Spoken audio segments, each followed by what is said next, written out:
Good morning. I'm ready. So we are now on lecture 9 in QBI, and today I'm going to talk about dynamic experiments, which is a special type of experiment, and here we again need a lot of modules. There are some new ones that we are going to talk about later. So there are some feature detectors, there's some transformation, but the rest is what you already have seen before. Again, some books. One new one that you haven't seen before, that if you are into the topic of registration, this is a very good overview of registration techniques. So that is maybe something you should go into if you are interested in registration. And well, also a lot of papers that could be relevant. This is actually a guide to a software package called ITK, which I'm going to mention later. And well, let's go on. So what we have done until now is already quite a lot. We are coming towards the end of these lectures. So we have done, we have got our images, we have improved them in some different ways. We have started also we segmented them using manual or automatic methods. And then once we have it segmented, we could label them and compute different properties about them. And then we went on with some complicated shapes and even looking at distribution of these parameters. And last week we went also into the topic of uncertainty and statistics, how to actually make conclusions and with some degree of certainty from the data. And the thing with quantitative big imaging is that until now we have mainly just discussed how to quantify, how to get images, but now we are also going towards actually producing, or the type of experiment that produce a lot of data. And here we are talking about the volumes, how much data we have. In typical experiments, you should run more than one single experiment, so you need variety. And on top of that, we have the topic of velocity. One is how fast the data is produced, but also how fast you can actually analyze the data, because if you're getting into terabytes of data, you need actually to have some strategy how to handle it in an easy way. And so we have the outline. It's actually a little bit short, this one, but anyway, today we are going to talk about mainly time series experiments and how to relate data between different time points. And this is what today's topic is about. So we are looking into simulations and also how to plan the experiment in order to get good data for the analysis. So, imaging of dynamic experiments. We have some different components. So first of all, we have a process that we want to observe. And that means we want to relate objects or changes in the images. And that is happening all the time throughout the experiment in some more or less predictive way. Then we have the topic of real time. And that's actually acquiring information in the time when it actually happens. And in computing, there is a different sense of real time. So actually, originally, people say real time as fast as possible. It doesn't really have to be. It's just that you get the data in time.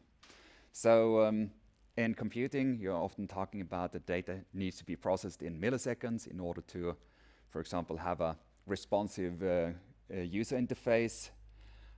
In real-time acquisition systems, then you need to have a correct response within a given time. So there are different definitions of what real-time actually is. And then, of course, we have the imaging part. We capture, store data, analyze it, and manipulate it, and present it finally on a display. So these components we have to bring together under one hood. Then there are two different types of dynamic experiments, and that we need to identify in order to design how the experiment should be done. So one is continuous motion, so it's actually just you start a process and something happens and it goes until you stop it.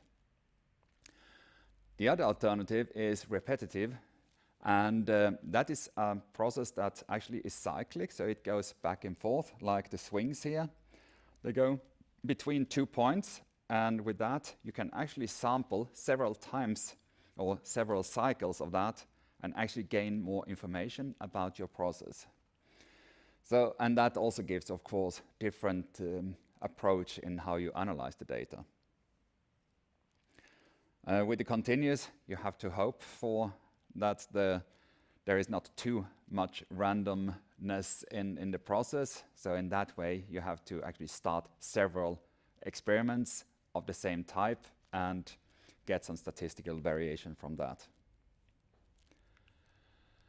And of course, you usually want to look for some kind of information. Until now, we have just looked into shape and size and position, but now we can actually add the time factor, so we can ask how fast are things moving, or how many particles are present in the image at different time frames. And then you can continue with the sizes again. Is there a time dependence on the size? And maybe even connect sizes with speeds and doing some kind of conclusion around that. And if you can see even patterns in how things are moving around. So this is information that you should be able to extract from a dynamic experiment. And now we have learned a lot of things during the course. So we can actually identify where the point is. We can also identify its shape and distribution of tracks. That's actually a new thing.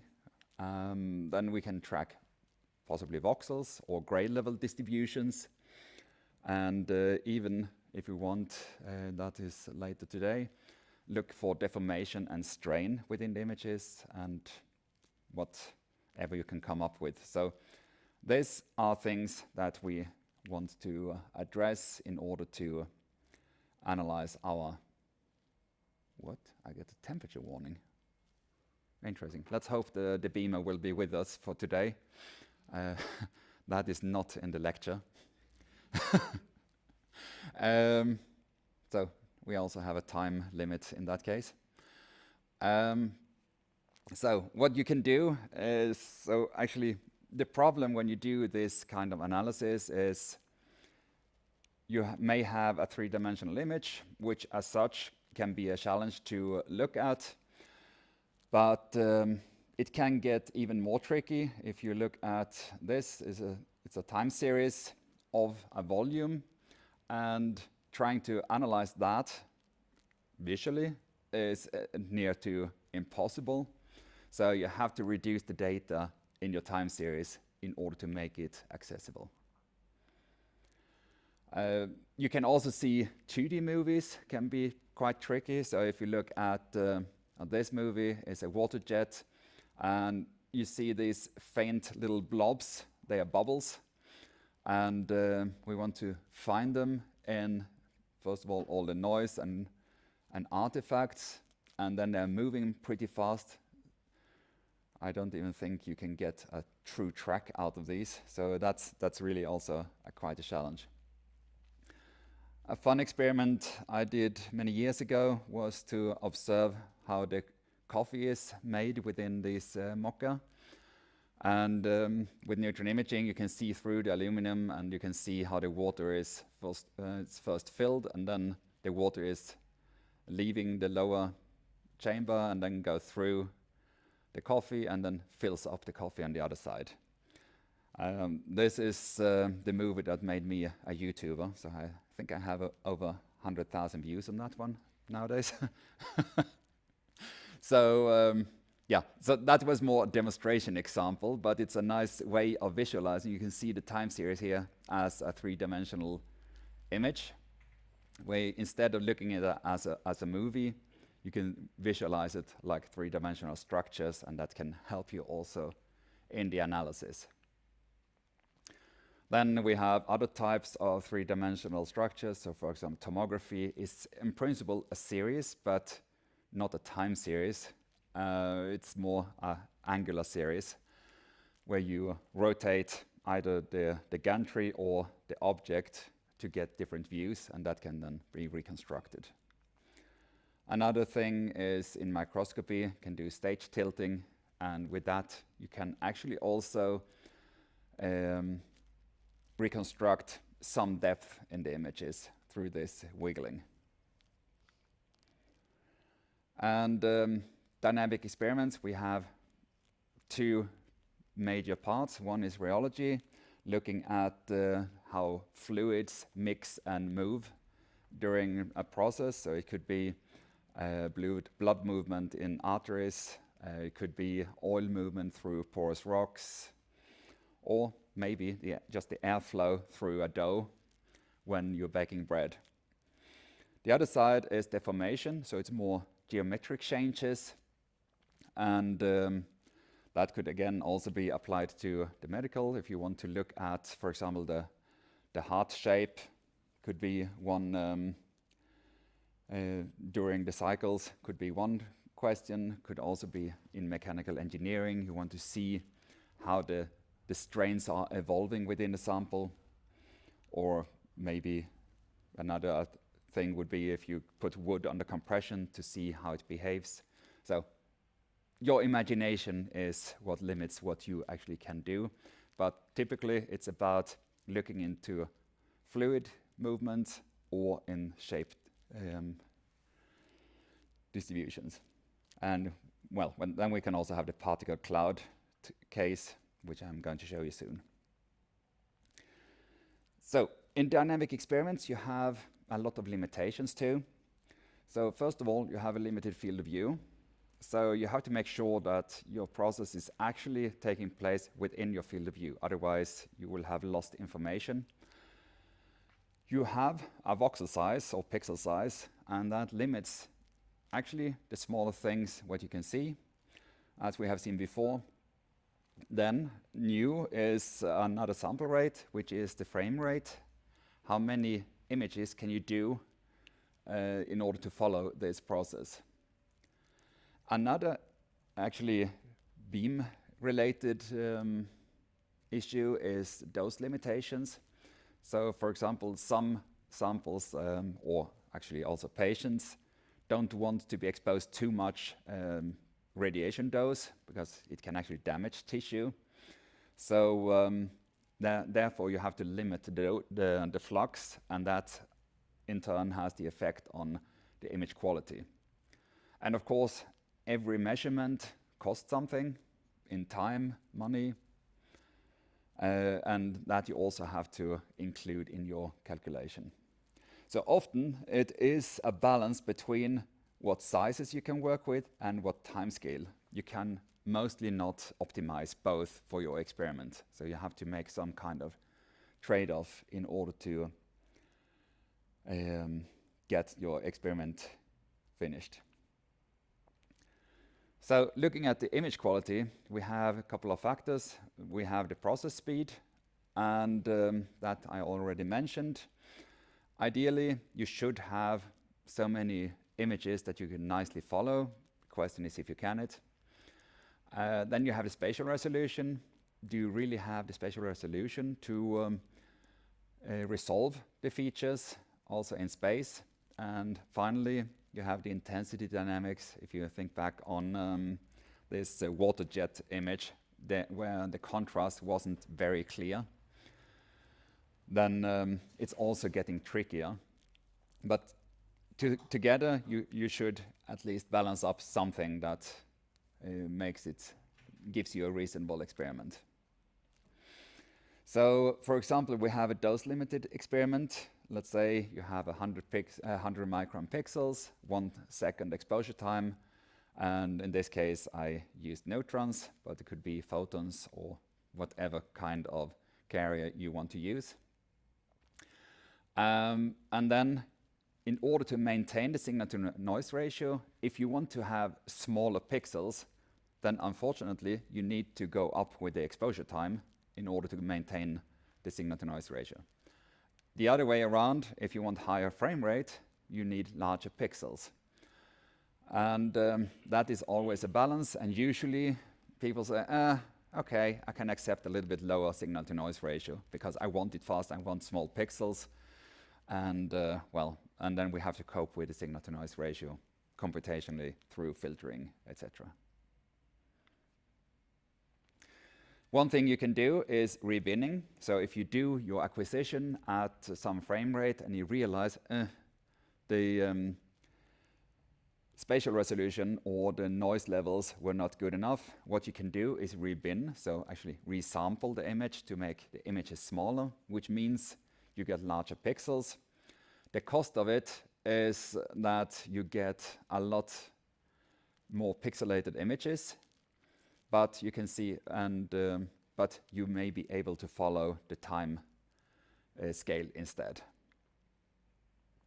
So frame rate is something we have to think about.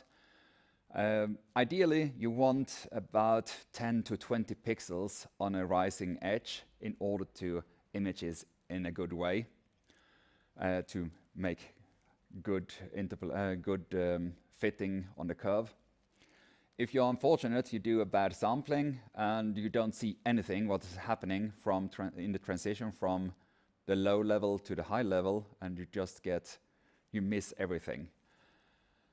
An alternative, if you can't do fast sampling, is to work with piecewise constant. Some processes you can do stop and go, so you drive the process to a certain point, let it stabilize, make your images whatever time it takes, and then you move up to the next level, and there you do another image, and then you can do several of these piecewise constant acquisitions and get also a kind of dynamic, but you cut out the time factor. So these are the options you can look at in order to get your time series or parameter series. In this case, it's more like a parameter series. So for example, if you apply a suction force to a porous medium, at some point it stabilizes, and that it would be the point where you can do your images, and then you can apply new suction, and then you get the new level. I have tried to sketch out what you have to do, or which factors you have in your experiment as this triangle. So you have the relation between the frame rate and versus process speed. You have feature size versus resolution, and you have contrast to noise. And when you plan your experiment, you are somewhere within this triangle, and one additional constraint is the flux of your source, and what flux you're allowed to use. And this is what you need to optimize when you plan your experiment. So if we measure too fast, we may have sample damage, and we may also miss some long-term changes, because if we measure too fast, then we also produce so much data that we want to stop at some point because our hard drives are full. And the other thing is also that you can get too noisy data. If you measure too slow, then you miss small or rapid changes in the process. And also what you can get is motion artifacts. You can try it yourself with your normal camera. If you in the evening try to expose with a long exposure, you can see that things are moving around and you get just ghosty shapes around. And those artifacts, they are not really good for your analysis.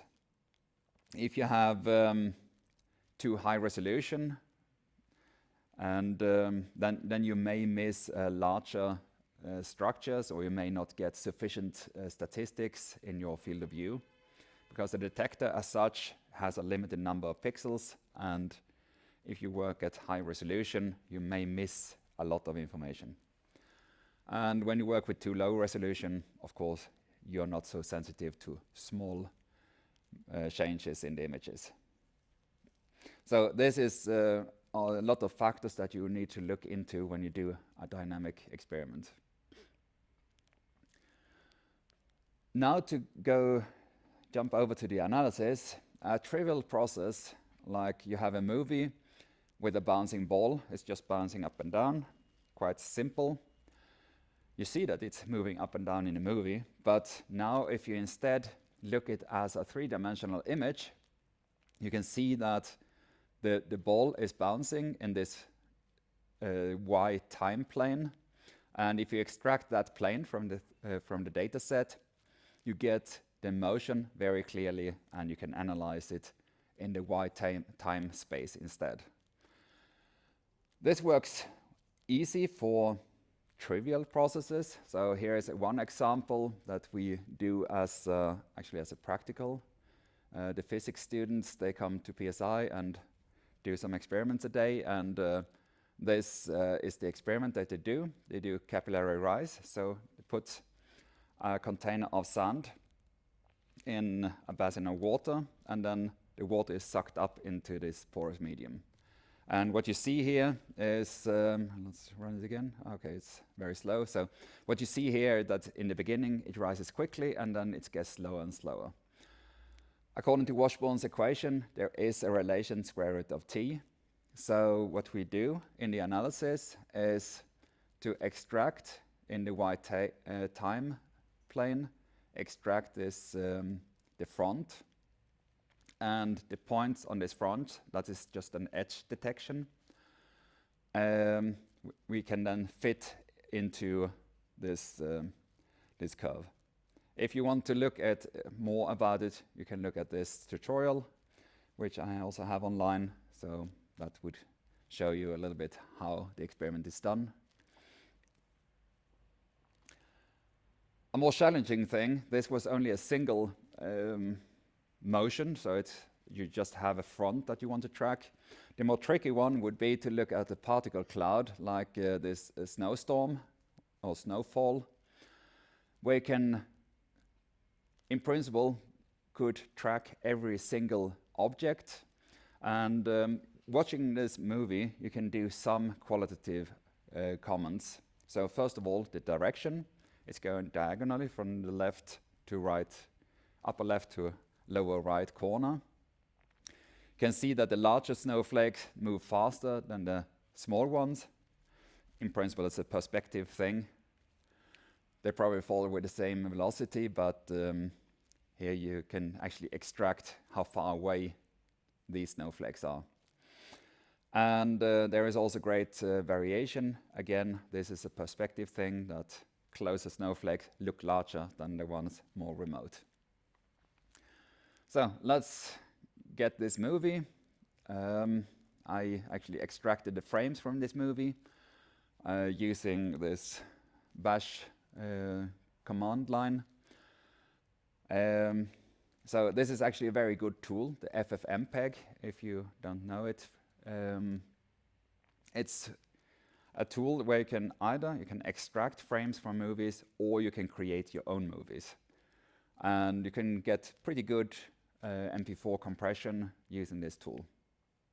But in this case, I extracted the movies, and then we look at a single frame, which looks something like this. And then we need a reader, so we have to read all these frames into our notebook or our program. So this would be the code that I implemented for just reading this and creating a three-dimensional movie, three-dimensional volume. And then I load it and I look at some different frames just to see that it actually was loaded correctly. So let's look at the movie as a volume instead. So now I use a plane moving along the time axis, and then you can see how this plane is moving as the snow is falling. But this is still not the real analysis that what we wanted to do. So instead, we start looking at different options. One is just to look at the sum, or in this case, it's the maximum projection of all frames. And the first observations we can do is that our diagonal pattern in a single image is actually confirmed. We can see that there are different tracks, we have different intensities, so if they start in this corner, they usually have less intensity than when they come closer. What we also can see is that this dotted behavior, and that means that we have maybe not the ideal sampling rate. The ideal sampling rate maybe we would like to have all snowflakes overlapping so we can easily track them, because then the overlapping would actually tell us that this is the next probable item. But we're going to look in the next on how to track particles when they're not exactly moving, overlapping. But anyway, from these, it may not be so easy to track the individual snowflakes, even though we can get a global information about the orientation. We could possibly use a Hoff transform. That's a transform that converts an image into a position and a rotation angle. And that would probably give us some kind of analysis of the average angle of this snowfall. What we can do instead would actually go to work in true 3D, and then I used, here.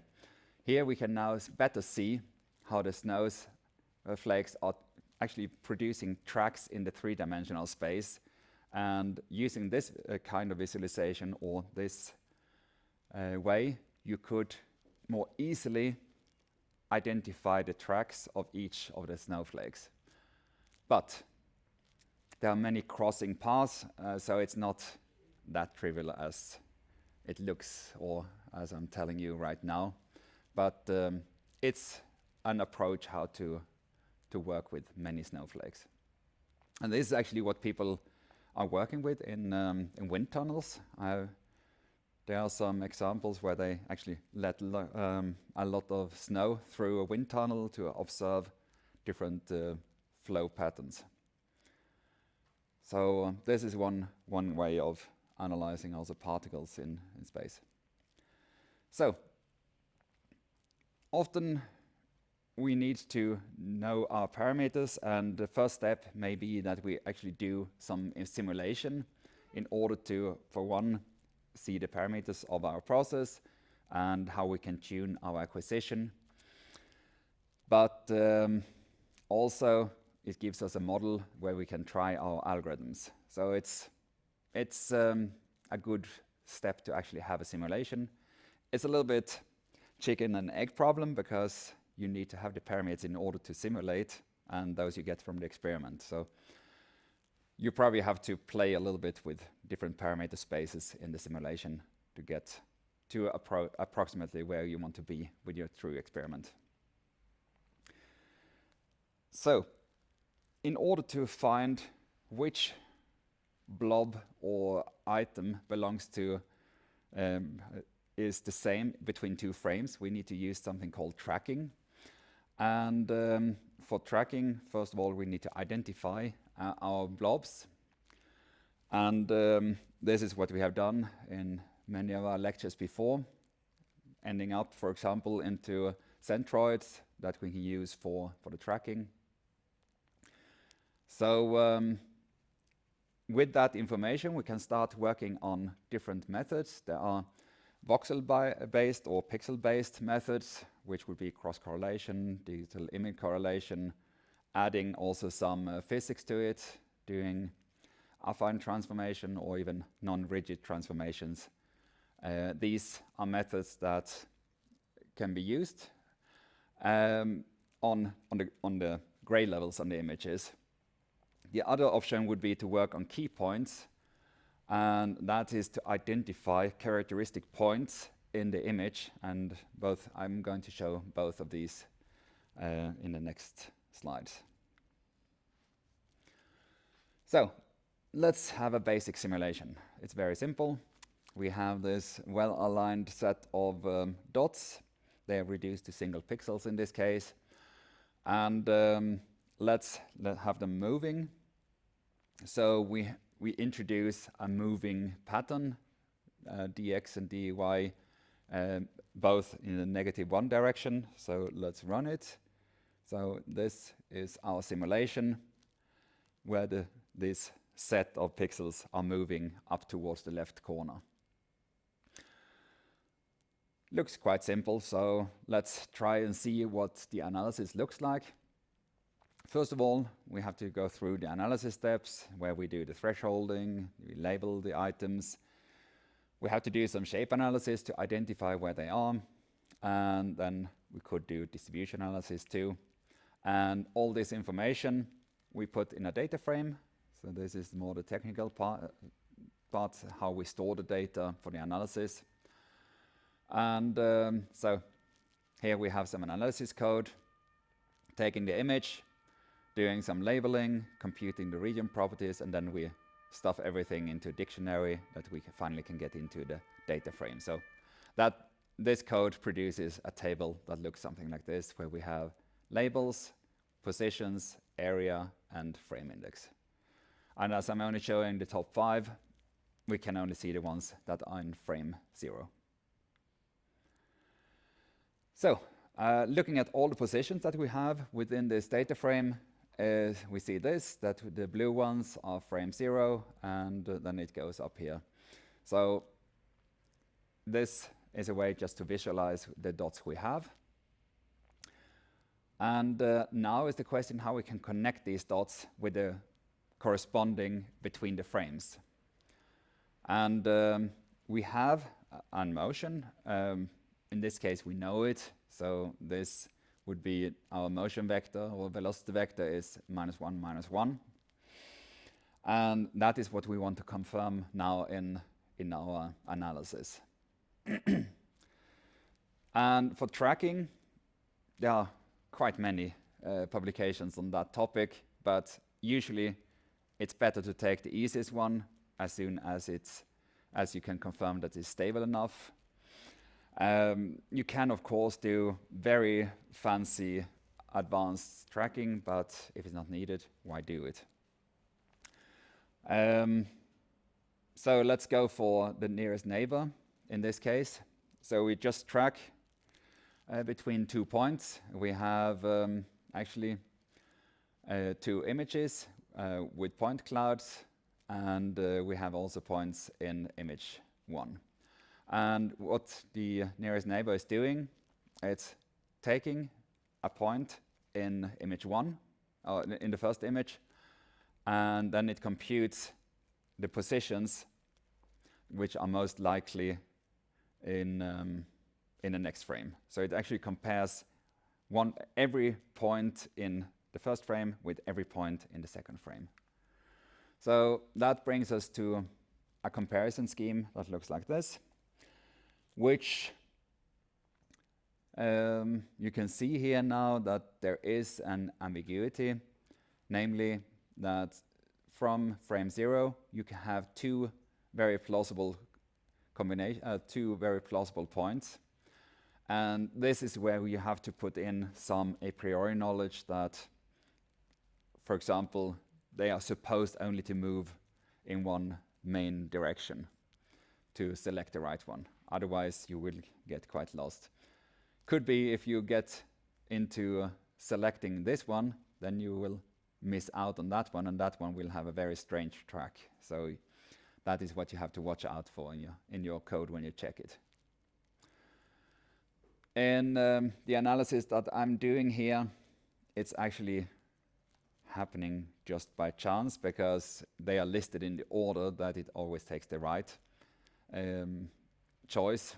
But in real cases, you have to actually check how plausible the direction is in order to get the right one.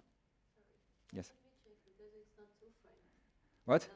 How should we check? Because it's not gonna be 2 frames, it's gonna be thousands of frames. Yes. So this is a very simple one.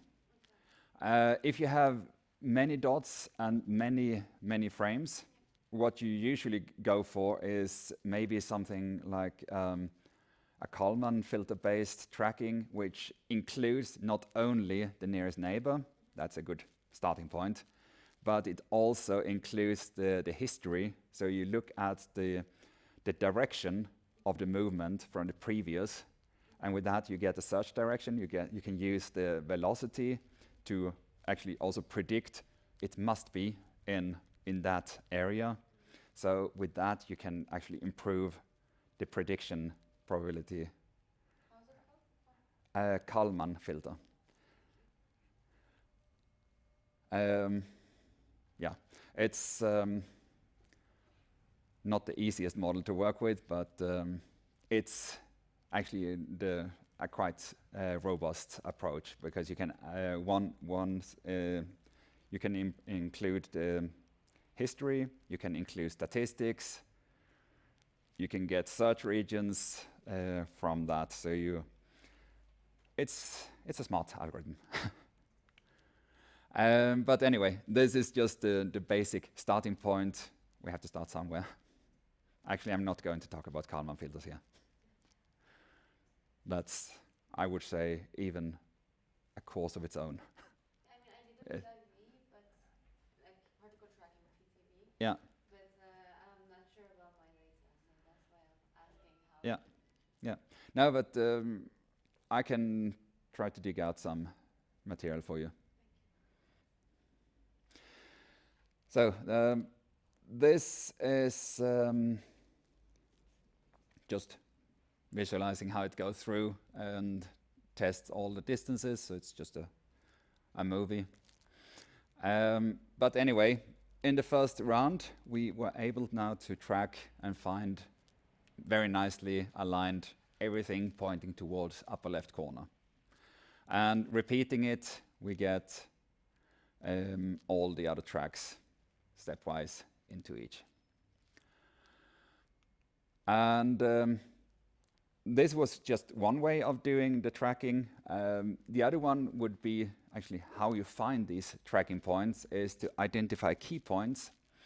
And now we are looking into finding corners in the image. So it can be crossings or corners like this. And one approach is to use the Harris corner detection, which use the feature, what is it called now? Neighborhood tensor to describe how the local neighborhood looks like, and then from the eigenvalue decomposition you can identify these points. And structure tensor is the name.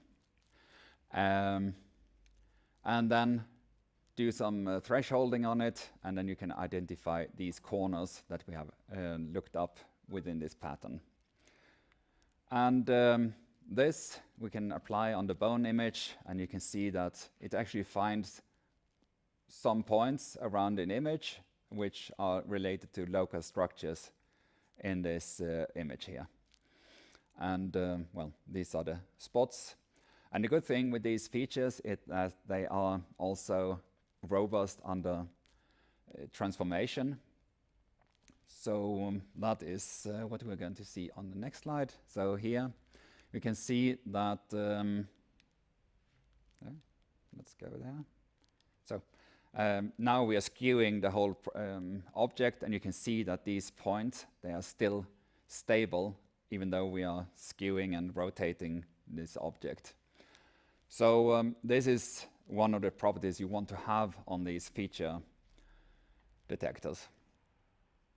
And what you can do furthermore is to start coding, and there are a lot of key point detection algorithms and coding schemes, and here we mention some which are called orb, fast and brief.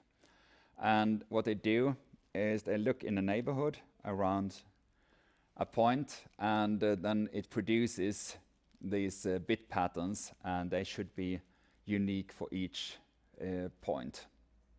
And with that, we can better identify the points between frames. So actually, this will help to find the right point. Now we just want to create some data. So we have this bone image, which we do a -15 and +15 and median filtering. And then we want to see what happens with that. So looking at the brief descriptor, we look in a neighborhood, and the coding is that we get a 1 if the central pixel is less than the neighborhood pixel, and a 0 if the central pixel is greater or equal to the neighborhood pixel. And that gives us then a list of these features. And now let's see if I can scroll up a bit. Yes. And it sometimes finds the right one. So this was a good one, but it can also happen that it gets confused and gets something very similar. So these two regions, they are very similar, so it got confused, and that is not really what we wanted. So here we can see that there is the wrong connection between those, and between those there is the right connection. So looking in the larger picture, we can have tried to find with the orb descriptor instead. So before we had the brief, orb is a further development of the brief. And that one is actually able to find many more of these points in a common frame. However, it's misclassified 1 out of those. But you see, in general, it actually identifies quite many as the right pairs. So that is one way how we can do this tracking too. So it's not only having single objects, but we can look at different features. So often it is you want to continue the analysis once you got the tracked point set. One is to compute the average flow. So the easiest one is just to compute the average of the displacements that you have produced. And then you just compute the average of dx and dy through the table. And in this case, it's very trivial because we have just -1, -1. But that can be confirmed through the calculation. And to do this, you need to actually wrap up the data frame a bit. So you get a lot of messy code here. But in the end, what it reduces to is that you can compute your average of these two columns. I'm continuing with the averaging, and then we take the break after that. So what you can do are different types of averaging. So you have averaging within each frame, so that would be spatial averaging. And then you do just average each time frame. So that is, in principle, applying a convolution or something like that to the images. And with that, you can get nice fields here. You can get the dx as a nice -1 field in these images, and then you can get those vector fields out of that. That is actually done using an interpolator. So you train an interpolator with your data points, and from that you can do this local averaging. So we had a field of 9 by 9, but that you can reduce into a much smaller field with the help of this neighborhood interpolator. So that is one way of doing it. Then you can do temporal averaging. So you actually do the averaging between the time frames. And then you can see that you get the average displacement within each time frame. So in this case, it's -1, -1. And that you can plot, so you get these tilted. They actually turned upside down. Yeah. well, it's -1 anyway. And then you can combine the two and get spatiotemporal relationships, and then it can become a bit messy, but then you can actually, over the time frames, you can see how these frames are moving. So you're not only doing the interpolation. So this is now the 10 by 10 field is reduced to 4 by 4, and you can do the calculation and see how things are moving locally in time and space. This is a lot of messy code, but in principle it produces a new series, and I think in the end, yeah, we have, oops, hey. Yeah, down here we have, let's start it. So, a field that is moving one to the left, two up, one to the left, two up, so it's a longer series. And that one we now want to analyze. So first of all, we need to do the tracking, and we can see that we get a tracking like this. So we can actually follow these points through the field. And then we do a spatial temporal, first we do just the spatial averaging, and then you get some tendency. It gets a bit confused in some places, because when you downsample, you can't get the true vectors anymore. So but the trend is that it's going slightly sideways and a little bit more upwards.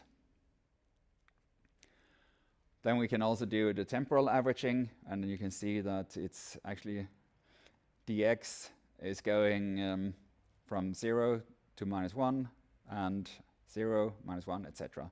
And dy is still going from -2 to 0, and so on. And then we can plot that as a vector field over the time steps. And finally, we have the whole averaging of spatiotemporal, and then you can see how it's moving. So it's in principle a flip-flop for all the points in the data set. So it's going sideways, downwards, sideways, downwards, and so on. And tracking is a big task. So, of course, people have done a lot of code around it. There is, for example, this TrackPy package, which can help you to do tracking in very different situations. You can see here some examples of what they have done to track, and this tutorial brings you step by step through the different options that you have in this TrackPy. And this is the point where we stop for the break.